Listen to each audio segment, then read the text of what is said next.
I'm Stu, and I've been HIV positive now for 10 years.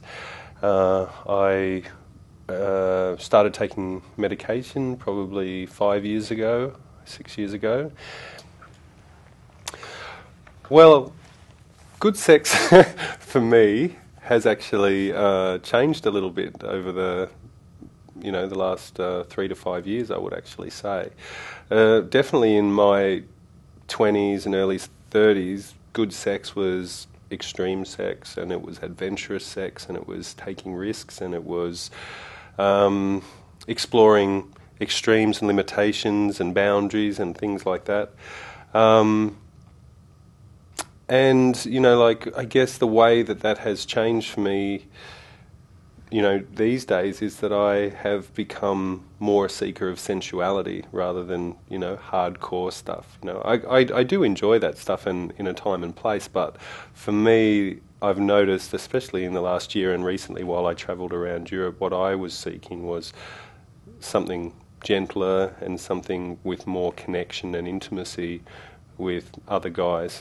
I prefer to have sex with another HIV positive person. That would be my preference, because it takes a lot of the fear out of the equation. It takes some of the control and the precaution out of the equation, after the discussion's taken place.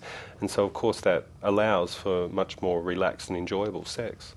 I would say probably 50% of the time the other person has asked about undetectable viral load. I think that gay men are becoming a lot more educated around the specifics of HIV.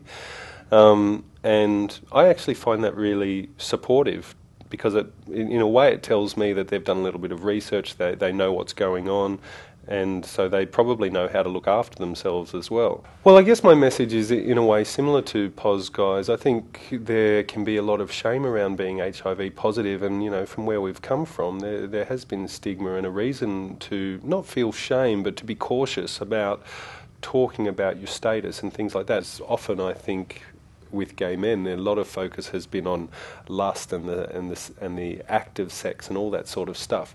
But I think also in the gay community, there's a lot of wisdom and there's a lot of experience and knowledge that we're at a point now where you can also come to sex wanting to enjoy it for the act, but also to take into it self-responsibility, the responsibility to keep others safe and to be safe ourselves and to communicate and talk. POS guys might take away from this video is just, again, how important it is to sort of try and find the courage to talk about sex, whether you're with another POS guy or an egg guy, not just for HIV reasons, but for STD reasons, and to be able to make sex as enjoyable as possible for yourself.